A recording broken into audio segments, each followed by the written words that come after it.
கோவையில் ரம்ஜான் பிறை பார்க்கும் நிகழ்வில் ஏராளமானோர் கலந்து கொண்டனர்.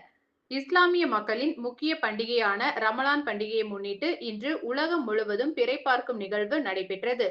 அதன் ஒரு பகுதியாக கோவை செல்வபுரம் தெற்கு கல்லாமேடு பகுதியில் உள்ள ஹயாதுல் இஸ்லாம் சுன்னத் ஜமாஅத் மற்றும் மதரசா பள்ளிவாசலில் கோவை மாவட்ட ஐக்கிய ஜமாஅத் சார்பில் பிறை பார்க்கும் நிகழ்வு அந்த பள்ளிவாசலின் தலைவர் ஹாஜி இப்ராஹிம் தலைமையில் நடைபெற்றது.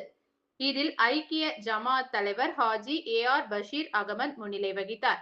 இன்று பிறை பார்க்கப்பட்டது தொடர்ந்து நாளை முதல் அவர்கள் ரமலான் நோன்பை கடைபிடிப்பார்கள். இந்த பிறை பார்க்கும் நிகழ்வில் ஐக்கிய ஜமாஅத் சட்ட ஆலோசகர் அட்வொகேட் ஹனீஃபா, லாலி ரோடு பள்ளிவாசலை சேர்ந்த அப்துல் ரஹ்மான், போத்தனூர் மஸ்ஜிதுல் ஜின்னாவை சேர்ந்த அமீர் அலி, ஆத்துப்பாலம் பள்ளிவாசலை சேர்ந்த ஃபாரூக், சிங்காநல்லூர் பள்ளிவாசலை சேர்ந்த ஜலீல் உட்பட ஹைதர் அலி, முத்தவல்லி, சி.கே. முகமது அலி, துணைத் தலைவர் பாட்ஷா, துணை செயலாளர் அக்பர் பாஷா, பொருளாளர் ஷாஜகான், ஆடிட்டர் எம்.ஐ. காதர், கமிட்டி உறுப்பினர்கள் வி.ஹெச். முகமது அலி, பு. முஸ்தபா, அப்துல் ரசீத், அலாவுதீன், தாஜுதீன் மற்றும் உறுப்பினர்கள் கலந்து கொண்டனர்.